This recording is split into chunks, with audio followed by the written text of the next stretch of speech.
નમસ્તે વિદ્યાર્થી મિત્રો, હું વૈભવી દવે આપ સૌ વિદ્યાર્થી મિત્રોનું ઓનલાઈન વિડીયો લેક્ચરમાં હાર્દિક સ્વાગત કરું છું. આજનો આપણો ટૉપિક છે ચેપ્ટર એસપીની અંદર પહેલું, એમાં ટૉપિક બીજો સેક્રેટરીના પ્રકારો. અગાઉ આપણે જોઈ ગયા તો સેક્રેટરી કોને કહેવાય, એની વ્યાખ્યા, એના કાર્યો, એની ફરજો, આ બાબતો જોઈ ગયા છીએ. અને આજે આપણે જોવાનું છે સેક્રેટરીના પ્રકારો, કે કેવા કેવા પ્રકારના સેક્રેટરી હોય છે અને એને કઈ કઈ કામગીરીઓ માટે થઈ અને કયા વિભાગમાં કઈ કામગીરીઓ કરવા માટે તેને રાખવામાં આવતા હોય છે. આપણે અગાઉ જોઈ ગયા એમ જે ધંધાકીય એકમ હોય, કંપની હોય, તો એ દરેકના કાર્યો કરવા માટે થઈ અને માલિકો જ્યાં રોજબરોજના વ્યવહારો કાર્યો કરી શકતા નથી ત્યારે ત્યાં તે કાર્યો કરવા માટે થઈ અને સેક્રેટરીની નિમણૂક કરવામાં આવે છે. આપણે જોઈ ગયા તેમ શરૂઆતમાં આ શબ્દનો ઉપયોગ રાજકર્તાઓના અંગત પત્ર વ્યવહાર કરતા અધિકારીઓ માટે વપરાતો, પરંતુ જેમ જેમ સમાજનો વિસ્તાર થતો, વાણિજ્યનો વિકાસ થયો, તેમ તેમ આ વ્યાપ વધતો ગયો. એટલે શરૂઆતમાં છે સેક્રેટરી એ ખાલી રાજકર્તાઓના જે હોય છે એ લોકોના જ અંગત ઉપયોગ માટે હતું, પણ જેમ જેમ છે સમાજ, વાણિજ્ય એનો વિસ્તાર વધતો ગયો એમ સેક્રેટરી શબ્દનો પણ વિસ્તાર વધતો ગયો છે. સેક્રેટરીના કાર્યો છે એ વધતા ગયા છે. વર્તમાન સમયમાં નેતાઓ, અભિનેતાઓ, પ્રધાનો, બિઝનેસમેન સેક્રેટરી રાખે છે. સમાજમાં વિવિધ પ્રવૃત્તિઓ કરતા સહકારી મંડળી, મજૂર સંઘો, ક્રિકેટ બોર્ડ, વેપારી મંડળ, સરકારી નિગમો, સરકારી ખાતાઓમાં વગેરેમાં સેક્રેટરીનું સ્થાન અનિવાર્ય બન્યું છે. એટલે કે પહેલાં છે ખાલી રાજકર્તાઓ હતા એ જ પ્રધાન તરીકે રાખતા હતા, પણ અત્યારે આપણે જોઈએ છીએ તો નેતા હોય, અભિનેતા હોય, ક્રિકેટરો હોય, એના જે સંઘો હોય, કોઈ મોટા બિઝનેસમેન હોય, પછી વેપારી મંડળો હોય, સરકારી નિગમો હોય, સરકારી ખાતાઓ હોય, મજૂર સંઘ હોય, સહકારી મંડળીઓ, આ બધા પોતાના અલગ અલગ સેક્રેટરીઓ રાખતા હોય છે અને એનું કાર્ય પણ છે ખૂબ અનિવાર્ય થઈ જતું હોય છે કે દરેકે દરેક જગ્યાએ માલિકો છે, મંડળો છે, બધી જગ્યાએ જઈ શકે નહીં, બધી જગ્યાએ પોતાના વ્યવહારો કરી શકે નહીં. આ બધી સંસ્થાઓ કદાચ સેક્રેટરી વગર કામ જ ન કરી શકે તેવી પરિસ્થિતિ ઊભી થઈ ગઈ છે. અત્યારની હાલની પરિસ્થિતિ જોઈએ તો સેક્રેટરી વગર છે આમાંથી એક પણ વ્યક્તિ છે, જે ઉદાહરણ હમણાં આપ્યા, નેતા હોય, અભિનેતા હોય, પ્રધાન હોય, બિઝનેસમેન હોય, સહકારી મંડળી, આમાંથી કોઈ પણ છે જો સેક્રેટરી ન હોય ને તો પોતાના કાર્યો કરી જ ન શકે. કારણ કે એ લોકોએ તો ખાલી નાણાકીય આપી જ દેવાના અને ડિસિઝન લઈ લેવાના છે, પણ ડિસિઝનને અપનાવવાનું, એના રહસ્યો જાળવવાના, વહીવટો કરવાના, આ બધું કાર્ય કોણ કરતું હોય છે? સેક્રેટરી કરતું હોય છે. તો એના વિના છે કોઈ પણ કાર્ય થઈ શકે નહીં. આમ તો વડાપ્રધાનને હિન્દીમાં પ્રધાનમંત્રી જ કહેવામાં આવે છે ને, અને રાજ્યના શાસકને મુખ્યમંત્રી કહેવામાં આવે છે. આ વસ્તુ તમે જાણો જ છો. હવે આપણે જોઈએ સેક્રેટરીના પ્રકારો. સેક્રેટરીના પ્રકારો છે તમારા લોકો માટે આઈએમપી હોય છે, ઘણા પ્રકારો છે. એમાંથી કોઈ પણ ક્યારેક છે 2 માર્ક્સની અંદર, 3 માર્કની અંદર કે 5 માર્કની અંદર પણ તમારા આ જે પ્રકારો છે એ પૂછાતા હોય છે. ક્યારેક કોઈ એક પ્રકાર પૂછી લે કે ખાનગી સેક્રેટરી સમજાવો, 2 માર્કની હોય અંદર હોય, રાજકીય હોય, કંપની સેક્રેટરી હોય, રાજદૂત હોય, અને 3 માર્કની હોય તો તમારે ખાલી મુદ્દા જણાવવાના હોય, અને 5 માર્કની હોય તો મુદ્દા, ડિટેલ, સેક્રેટરીની વ્યાખ્યા અને છેલ્લે લાસ્ટમાં સમીક્ષા પણ દર્શાવવાની હોય છે, લખવાની હોય છે. હવે સેક્રેટરીના પ્રકારો જોઈએ તો પહેલું છે ખાનગી સેક્રેટરી. કોઈ વ્યક્તિ છે પોતાના અંગત કાર્યો કરવા માટે થઈ અને કોઈ વ્યક્તિ સેક્રેટરીની નિમણૂક કરે તો એને શું કહેવામાં આવે? ખાનગી સેક્રેટરી કહેવામાં આવે. કોઈ પર્સનલ વ્યક્તિના, જેને ટૂંકમાં છે પીએ, પર્સનલ આસિસ્ટન્ટ તરીકે પણ ઓળખવામાં આવતા હોય છે. બીજું રાજકીય સેક્રેટરી. કોઈ રાજકીય પક્ષો છે જે ચૂંટણી કરીને નિમાવતા હોય અને એના અલગ અલગ વિભાગો હોય, અલગ અલગ ખાતા હોય, તો એ ખાતાઓ માટેથીને અલગ અલગ સેક્રેટરીની નિમણૂક કરવામાં આવે. તો એ રાજકીય સેક્રેટરી. પછી કંપની સેક્રેટરી, તો એની અંદર બે પ્રકાર છે પાછા, સામાન્ય સેક્રેટરી અને વહીવટી સેક્રેટરી. સામાન્ય સેક્રેટરી એટલે શું કે જેને ખાલી ઓન પેપર છે, કાગળિયાને લગતા જ કાર્યો કરવાના છે, તો એને શું કહેવામાં આવશે? સામાન્ય સેક્રેટરી. અને વહીવટી કે જેને અલગ અલગ વિભાગો છે એના દરેકે દરેક કાર્યો કરવાના હોય, તો એને શું કહેવામાં આવે? વહીવટી સેક્રેટરી. પછી રાજદૂત કાર્યાલયનો સેક્રેટરી, વિભાગીય સેક્રેટરી, મંડળના સેક્રેટરી. મંડળના સેક્રેટરીની અંદર પણ પાછા બીજા છે 6 પ્રકાર છે કે જ્યાં જ્યાં મંડળોમાં જે કામગીરી થતી હોય છે, મંડળની અંદર એકમ છે એના પોતાના કાર્યો કરતો હોય, તો તે એના અલગ સેક્રેટરી રાખવામાં આવતા હોય છે.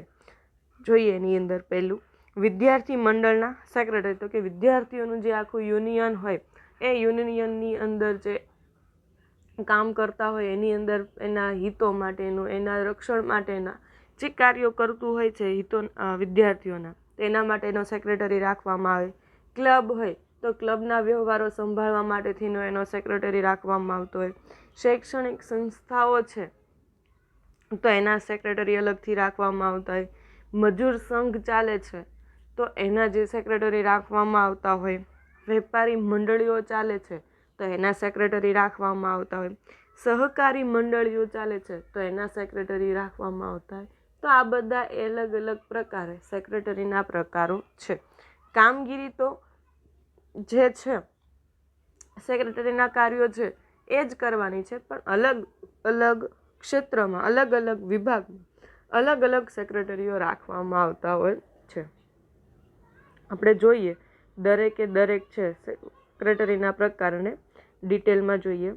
પહેલું છે ખાનગી સેક્રેટરી. ખાનગી સેક્રેટરીને ઘણીવાર પીએ તરીકે ઓળખવામાં આવે છે. પીએ એટલે શું થશે? Personal assistant.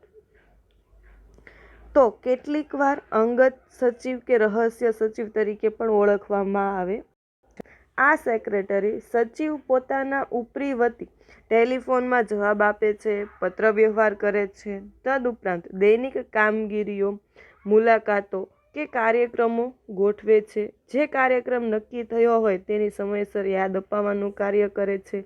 વર્તમાન સમયમાં ફિલ્મ કલાકારો, ઉદ્યોગપતિઓ, મુખ્ય વહીવટકર્તાઓ, ઉચ્ચ હોદ્દો ધરાવનાર અધિકારીઓ, રાજકીય નેતાઓ, વાણિજ્ય ક્ષેત્રના આગેવાનો પ્રાઇવેટ સેક્રેટરીઓ રાખે છે. એટલે કે આ પીએ જે છે એને શું કામગીરી કરવાની છે? તો કે એના જેના માટે થઈને એની જે નિમણૂક કરવામાં આવેલી હોય છે એના સચિવની, તો એને એના સચિવ વતી છે દરેકે દરેક જગ્યાએ ટેલિફોનની અંદર જવાબ આપે, પત્ર વ્યવહાર કરે, મિટિંગો આયોજન કરે, કાર્યક્રમો ગોઠવે. જ્યારે જે તારીખ હોય, જ્યારે જે મિટિંગ હોય તો એના માલિકને છે યાદી અપાવતો હોય છે સમયસર. આ બધા કાર્યો કરવાના છે. અને કોણ કોણ પર્સનલ આસિસ્ટન્ટ રાખતા હોય છે? તો કે ફિલ્મના કલાકારો હોય, ઉદ્યોગપતિઓ, મુખ્ય વહીવટકર્તાઓ હોય, ઊંચો હોદ્દો ધરાવનાર વ્યક્તિઓ હોય, અધિકારીઓ હોય, નેતાઓ હોય, પ્રાઇવેટ સેક્રેટરીઓ રાખતા હોય છે. વ્યવસાયી વ્યક્તિઓના કાર્યક્ષેત્રમાં વધારો થતાં તેઓ પણ પર્સનલ આસિસ્ટન્ટ રાખે છે, જેમ કે ડૉક્ટરો, વકીલો, ચાર્ટર્ડ એકાઉન્ટ વગેરે. સેક્રેટરીઓની નિમણૂક કરે છે. નિમણૂક કરતી વખતે વિશ્વાસુ, પ્રામાણિક અને નિષ્ઠાવાન વ્યક્તિની પસંદગી કરવામાં આવે છે. એટલે વ્યાવસાયિક વ્યક્તિઓ છે પોતાનો વ્યવહાર છે પોતાના ક્ષેત્રમાં ખૂબ આગળ પડતા વધારે હોય ને એમનો વિકાસ વધારે હોય, તો એવા સંજોગોમાં પોતે પોતાના પર્સનલ આસિસ્ટન્ટ રાખતા હોય છે, પીએ રાખતા હોય છે. અને જે પીએની જે સેક્રેટરીની નિમણૂક કરવામાં આવે એ કેવો વ્યક્તિ પસંદ કરે છે? તો કે વિશ્વાસુ, પ્રામાણિક અને નિષ્ઠાવાન વ્યક્તિ હોય તો એની પસંદગી કરી અને સેક્રેટરી તરીકે રાખતા હોય છે. નેક્સ્ટ ટોપિક છે રાજકીય. પશ્ચિમના દેશોમાં જ્યાં રાષ્ટ્રપ્રમુખને લોકો ચૂંટણી દ્વારા ચૂંટી કાઢવામાં આવે છે, ત્યાં આ ચૂંટાયેલા પ્રમુખ વિવિધ ખાતાઓનું ધ્યાન રાખવા ખાતાવાર વ્યક્તિની નિમણૂક કરે છે, જેને ખાતાના સેક્રેટરી તરીકે ઓળખવામાં આવે છે.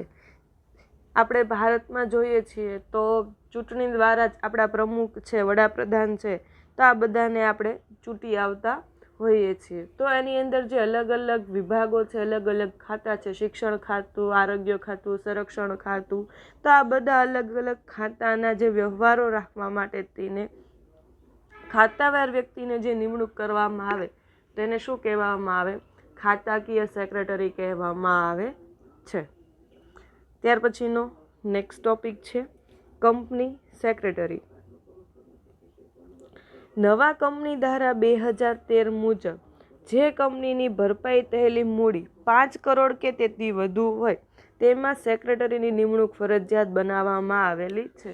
નવો જે 2013ની અંદર કંપની ધારો આવ્યો એની અંદર જે કંપનીની જે ભરપાયેલી મૂડી જે છે 5 કરોડ કે એનાથી વધારે હોય તો ફરજિયાત એને સેક્રેટરી રાખવો પડે છે. સેક્રેટરી બનાવવામાં આવે, નિમણૂક કરવામાં આવતી હોય છે. કંપનીમાં સેક્રેટરીનું સ્થાન અગત્યનું છે કારણ કે કંપની ધારા મુજબ કંપની કૃત્રિમ વ્યક્તિત્વ ધરાવે છે. કંપની અને તેના માલિકો શેર હોલ્ડરો બંને જુદા છે. કંપનીનું સંચાલન કરવા સંચાલક મંડળ હોય છે. સંચાલક મંડળના બધા જ સભ્યો બધા જ નીતિ નિયમો અને ધારાકીય જોગવાઈઓની પરિચિત હોતા નથી અને સ્થાનિક હોતા નથી.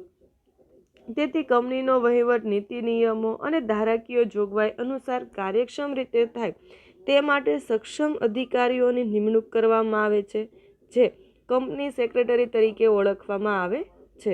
એટલે કે શું કહેવા માંગે છે આની અંદર? તો કે શેર હોલ્ડરો, કંપનીના માલિકો છે, એ કંપનીનું ક્ષેત્ર ખૂબ મોટું હોય, એના માલિકો અલગ અલગ ક્ષેત્રોમાં રહેતા હોય, તો દરેકે દરેક જગ્યાએ છે એ આવી અને કંપનીની અંદર પોતાની કામગીરી કરી શકતા હોતા નથી. કંપનીની જે નાણાકીય નીતિ હોય, નીતિ નિયમો હોય કે કંપની ધારાની જે અલગ અલગ જોગવાઈઓ હોય એનાથી દરેક વ્યક્તિ પરિચિત હોતા નથી. તો એના માટે થઈ અને કંપનીએ છે સેક્રેટરી તરીકે એક અધિકારીની નિમણૂક કરવામાં આવે છે. તો એને શું કહેવામાં આવે? સેક્રેટરી કહેવામાં આવે છે.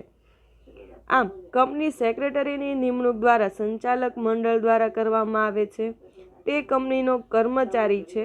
સંચાલક મંડળ જે આદેશ આપે તેનો ફક્ત અમલ જ કરવાનો છે. એટલે કે સંચાલકો મંડળો દ્વારા છે આ સેક્રેટરીની નિમણૂક કરવામાં આવે અને કંપનીનો કર્મચારી જ છે કે જેને પગાર છે એ ચૂકવવામાં આવતો હોય છે. અને સંચાલકો મંડળો દ્વારા જે કાંઈ પણ નિર્ણયો લેવામાં આવેલા છે, જે કાંઈ પણ આદેશો આપવામાં આવેલા છે એનો ફક્ત છે સેક્રેટરીએ અમલ જ કરવાનો છે અને બીજા કર્મચારીઓ પાસે કરાવવાનો રહેતો હોય છે. તેની પાસે કોઈ પણ પ્રકારની સત્તા આપવામાં આવતી નથી અને સંચાલક મંડળ તરફથી અવારનવાર આપવામાં આવેલી સત્તાનો ઉપયોગ કંપની ધારાના નિર્દેશિત ફરજો અનુસાર કાર્ય કરવાનું હોય છે. આમ સેક્રેટરી સંચાલક મંડળના અંકુશ હેઠળ કામ કરે છે. સંચાલક મંડળે આપેલી સત્તાના આધારે કંપની સેક્રેટરીમાં 2 પ્રકારે ગણાવી શકાય છે: સામાન્ય સેક્રેટરી અને વહીવટી સેક્રેટરી. એટલે એને કંપની દ્વારા જે કાંઈ પણ સંચાલકો મંડળો દ્વારા જે કાંઈ પણ આદેશો આપેલા હોય છે એ આદેશોનું પાલન કરવાનું હોય છે. અને સંચાલકો મંડળો દ્વારા જે અલગ અલગ સત્તાઓ આપવામાં આવેલી હોય તો એ સત્તાનો ઉપયોગ કરી અને પોતાના કાર્યોની ફરજ પૂરી કરવાની હોય છે. હવે જોઈએ એના 2 પ્રકારો. સંચાલક મંડળો જે સૂચના આપે તે મુજબ રોજબરોજના કાર્યો નીચે મુજબના છે. સામાન્ય સેક્રેટરી કે એને રોજબરોજના જે ઓન પેપરના જે કાર્યો હોય એ જ કરવાના હોય છે. કંપની વતી પત્ર વ્યવહાર કરવો, સંચાલકોના આદેશ અનુસાર શેર ડિબેન્ચર બહાર પાડવા, પછી શેરની વહેંચણી, શેર જપ્તી, ફેરબદલી વગેરે કાર્યો કરવા, સભ્યોને સભા અંગે નોટિસ આપવી, એજન્ડા તૈયાર કરવા, સભા નોંધ, મિનિટ્સો તૈયાર કરવી વગેરે. કંપની ધારા મુજબ પત્રકો, દસ્તાવેજો તૈયાર રાખવા, સાચવવા અને કંપની રજિસ્ટર સમક્ષ નોંધાવવા, ડિવિડન્ડની વહેંચણી કરવી. આટલા કાર્યો છે એ સેક્રેટરી એ કંપની વતીના કરતા હોય છે. કયા કયા કરે? તો કે પત્ર વ્યવહારો કરે, શેર ડિબેન્ચર બહાર પાડે, શેર વહેંચણી, જપ્તી, શેર ફેર બદલી વગેરેના જે કાર્યો હોય, સભ્યપત્રકમાં નોંધ કરવી અને મંજૂરી પસાર કરીને ઠરાવ પસાર કરાવવો, આ બધા કાર્યો કરતો હોય. સભ્યો અંગે છે નોટિસ આપવી, એના એજન્ડાના મુદ્દાઓ તૈયાર કરવી, સભા નોંધ તૈયાર કરવાની છે, મિનિટ્સ એટલે સભા નોંધ, એની જે ટોપિકો હોય એ બધા તૈયાર કરવાના છે. પછી કંપની ધારા મુજબ જે છે પત્રકો હોય, દસ્તાવેજો હોય, આવેદનપત્ર, નિયમનપત્ર છે, તો આ બધાને તૈયાર કરાવવા, સાચવવા અને રજિસ્ટ્રાર સમક્ષ નોંધાવવા. કંપનીના જે રજિસ્ટ્રાર હોય એની સમક્ષ નોંધણી પણ કરાવવી. ડિવિડન્ડની વહેંચણી કરવી, કેટલા સમયે કરવી, એ બધું કાર્યો છે કોણ કરતું હોય છે? સેક્રેટરી કરતું હોય છે. પછી વહીવટી સેક્રેટરી, તો કે કર્મચારીઓની પસંદગી અને નિમણૂક કરવી. કયા કર્મચારીઓને એકમની અંદર રાખવા છે, કયા વિભાગમાં રાખવા, કેવા કર્મચારીઓ લાયકાતવાળા લેવા, તો આ કાર્યો છે. ત્યાર પછી છે કંપની વતી વાટાઘાટો કરવી અને કરારો કરવા, કોન્ટ્રાક્ટો કરવા, જે કાંઈ પણ પ્રકારના રૂલ્સ રેગ્યુલેશન હોય એ બધા તૈયાર કરવા, હિસાબો ઉપર દેખરેખ રાખવી, સંચાલક મંડળને કંપનીની નીતિ અને કાર્યક્રમો ઘડવા માટે ઉપયોગી સલાહ, સૂચનો અને માર્ગદર્શન આપવા, કંપનીના વિવિધ ખાતાઓ ઉપર દેખરેખ રાખવી. તો આ બધા છે વહીવટી સેક્રેટરીઓના કાર્યો છે. વહીવટી અધિકારી તરીકે સેક્રેટરી સંચાલકો અને કંપની વચ્ચે કડીરૂપ બને છે. વહીવટી અધિકારી છે એ સંચાલકો અને સેક્રેટરી વચ્ચે કડીરૂપ બની અને દરેક કાર્યો કરતા હોય છે. પછી છે રાજદૂત કાર્યાલયનો સેક્રેટરી. તો એની અંદર જોઈએ, અત્યારે દરેક દેશ અન્ય દેશમાં પોતાના રાજદૂતો એટલે કે એલચીઓની નિમણૂક કરે છે. તેમનું મુખ્ય કામ પોતાના દેશનું હિતોનું રક્ષણ કરવું અને પોતાના દેશનું દ્રષ્ટિબિંદુ સમજાવવાનું હોય છે. આવા સેક્રેટરીને રાજદૂત કાર્યાલયના સેક્રેટરી તરીકે ઓળખવામાં આવે છે. એલચીઓ એટલે શું? તો કે જે રાજદૂત છે, એક દેશના જે કંઈ પણ સંદેશાઓ છે એ દેશ વતીનો બીજા દેશમાં પહોંચાડતો હોય, અથવા તો ત્યાંના જે સંદેશાઓ છે બીજા દેશના, એ ત્યાંના રાજદૂત દ્વારા મોકલાવેલા અહીંયા સુધી આપણા દેશમાં પહોંચતા હોય એ રાજદૂત. તો એને શું કામ કરવાનું છે? તો કે પોતાના દેશના હિત માટેનું, રક્ષણ માટેનું કાર્ય કરવાનું છે અને પોતાના દેશનું દ્રષ્ટિબિંદુ, પોતાના દેશના જે સંદેશાઓ છે એ બીજાઓને પહોંચાડવા માટેના કાર્યો કરવામાં આવતા હોય તે. અને એના માટે જે સેક્રેટરીની રચના કરવામાં આવે, નિમણૂક કરવામાં આવે, એને શું કહેવામાં આવે? રાજદૂત કાર્યાલયના સેક્રેટરી કહેવામાં આવે છે. ત્યાર પછી છે વિભાગીય સેક્રેટરી. પ્રજા વિધાનસભ્યો કે સંસદો ચૂંટે છે. જે પક્ષ બહુમતી ધરાવતો હોય તે પક્ષ સરકાર રચે છે, એટલે કે પ્રધાનમંત્રી મંડળની રચના કરવામાં આવે છે. જે તે વિભાગને પ્રધાન સંભાળે છે. આ પ્રધાન જે ખાતું સંભાળે તેનો વહીવટ ચલાવવા માટે જે અધિકારીની નિમણૂક કરવામાં આવે તેને વિભાગીય સેક્રેટરી તરીકે ઓળખવામાં આવે છે. એટલે શું કહેવા માંગે છે? તો કે જે તે ખાતાની અંદર જે તે પ્રધાન છે, એ પ્રધાન જે ખાતું સંભાળે છે એના વહીવટો કરવા માટે થાય અને એના માટે કોઈ અધિકારીની નિમણૂક કરવામાં આવે તો એને શું કહેવામાં આવે? વિભાગીય સેક્રેટરી તરીકે ઓળખવામાં આવે.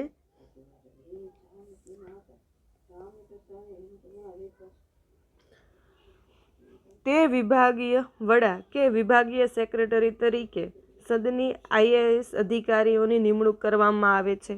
આવા અધિકારીઓનું મુખ્ય કાર્ય જે તે વિભાગ નીતિ ઘડતર મુજબ ચાલે છે કે નહીં તે જોવાનું. તેમણે જે તે વિભાગનું કાર્ય નિષ્ઠાપૂર્વક, પ્રમાણિકતાપણે અને કાયદાકીય રીતે સંચાલન કરવાનું હોય છે. દાખલા તરીકે શિક્ષણ વિભાગના સેક્રેટરી, ગૃહ વિભાગના સેક્રેટરી વગેરે. એટલે કે અલગ અલગ જે વિભાગ છે એના અલગ અલગ સેક્રેટરી હોય એનું કાર્ય શું છે? તો કે દરેક પ્રકારના નીતિ નિયમો જે બનાવેલા છે એ પ્રમાણે કાર્યો કરે છે કે નહીં, પોતાના વિભાગનું કાર્ય નિષ્ઠાપૂર્વક કરે છે કે નહીં, પ્રામાણિક પ્રમાણે કરે છે કે નહીં, કાયદા પ્રમાણે કરે છે કે નહીં, આ જોવાનું કાર્ય હોય છે. અલગ અલગ વિભાગના જે વડા છે તો એને શું કહેવામાં આવે છે? IAS કહેવામાં આવે છે. એની નિમણૂક કરવામાં આવે છે. હવે જોઈએ આપણે મંડળોના સેક્રેટરી. માનવ સંસ્કૃતિ વિકાસની આગેકૂચ જેમ આગળ વધી તેમ સામાજિક, આર્થિક, સાંસ્કૃતિક બાબતોનો વ્યાપ, વિસ્તાર અને સ્વરૂપમાં ફેરફારો થતા ગયા.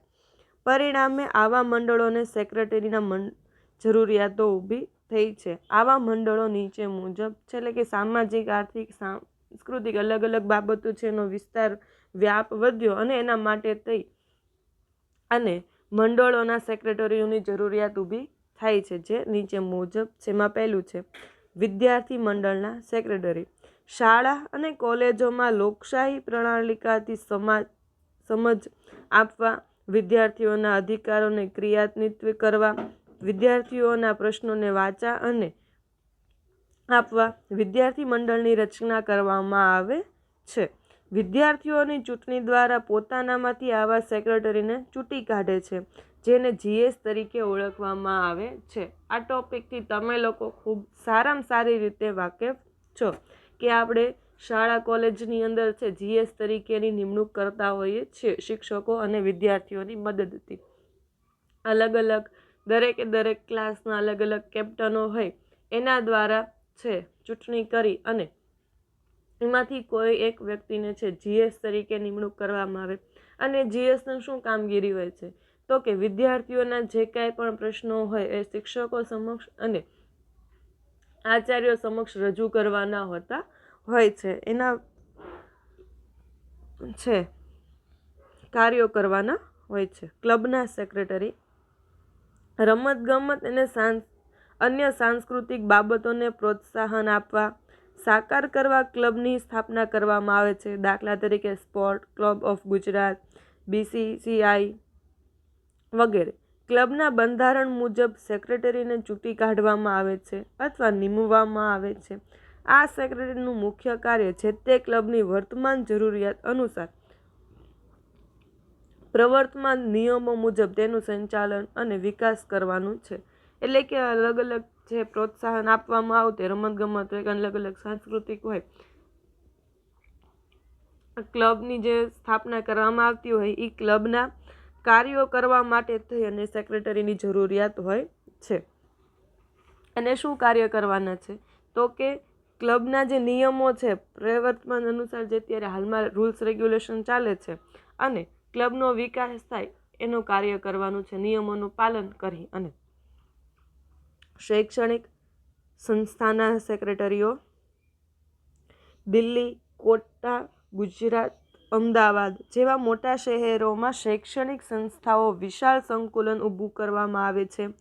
તેનું સંચાલન કરવા માટે સેક્રેટરીઓની નિમણૂક કરવામાં આવે છે. સેક્રેટરી આવી સંસ્થાઓમાં મુખ્ય વહીવટી અધિકારી તરીકેની ફરજ બજાવે છે.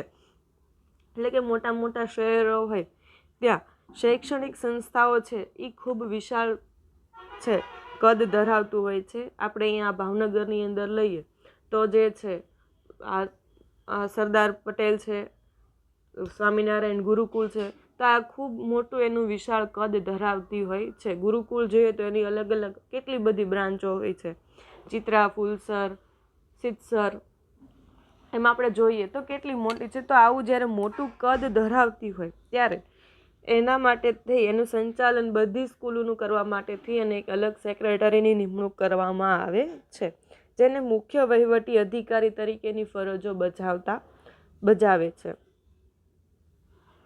પછી છે મજૂર સંઘના સેક્રેટરીઓ. દેશમાં વિવિધ ક્ષેત્રોમાં કાર્ય કરતા મજૂરો, કર્મચારીઓ પોતાની માંગણીઓની સરકાર સમક્ષ રજૂ કરવા મંડળો બનાવે છે, જે મજૂર મંડળ તરીકે ઓળખવામાં આવે છે. એટલે કે અલગ અલગ ક્ષેત્રોમાં મજૂરો જે કાર્યો કરે છે એ પોતાની સત્તા છે, પોતાની ફરજો જે છે, પોતાના હકો છે એની માંગણી કરવા માટે તેને સરકાર સમક્ષ રજૂ કરવા માટે થઈ અને પોતાના અલગ મંડળો બનાવતા હોય છે.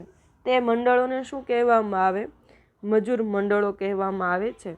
દાખલા તરીકે ભારતમાં ઇનટુક અને આઈટુક વગેરે મંડળો કાર્યરત છે.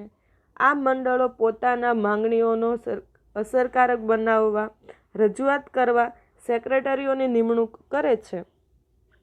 ભારતના ભૂતપૂર્વ રાષ્ટ્રપતિ શ્રી વી ગિરીએ 1982માં અખિલ ભારતીય રેલ કર્મચારીઓ સંઘની સ્થાપના કરી હતી. એટલે કે જે છે ભારતની અંદર ઇનટુક અને આઉટટુક છે, આ બે મંડળો ચાલી રહ્યા છે, કાર્યરત છે, અને પોતાની જે માંગણીઓ છે એને અસરકારક બનાવવા માટેથી ને રજૂઆત કરવા માટેથી અને સેક્રેટરીઓની નિમણૂક કરતા હોય છે. આપણા ભારતની અંદર ભૂતપૂર્વ જે રાષ્ટ્રપતિ છે શ્રી વી ગિરીએ એણે 1982ની અંદર રેલવેની અંદર રેલ કર્મચારીઓ સંઘની છે સ્થાપના કરી હતી. એટલે રેલના કર્મચારીઓના મંડળોના જે કાંઈ પણ પ્રશ્નો હોય એના નિરાકરણ માટેથી અને સંઘની રચના કરવામાં આવેલી હતી. વેપારી મંડળીના સેક્રેટરી. વેપારીઓ, મંડળો, ઉત્પાદક મંડળો, સેવા મંડળો પોતાના ધંધાના રોજગારમાં ઉદ્ભવતા પ્રશ્નોની રજૂઆત કરવા, ઉકેલ લાવવા એસોસિએશન કે મંડળની રચના કરે છે. દાખલા તરીકે ભારતમાં ચેમ્બર ઓફ કોમર્સ, ફિક્કી જેવા અન્ય ઘણા મંડળો છે જ્યાં સેક્રેટરીની નિમણૂક કરવામાં આવે છે અને આવા મંડળોનું સંચાલન મંડળના બંધારણ મુજબ કરવામાં આવે છે. એટલે કે અલગ અલગ વેપારીઓ છે એ પોતાના કાર્યો કરવા માટે તે અને જે સેક્રેટરીની નિમણૂક કરવામાં આવે તો એને વેપારી મંડળીના સેક્રેટરી કહેવામાં આવે છે. ત્યાર પછી છે સહકારી મંડળીના સેક્રેટરી.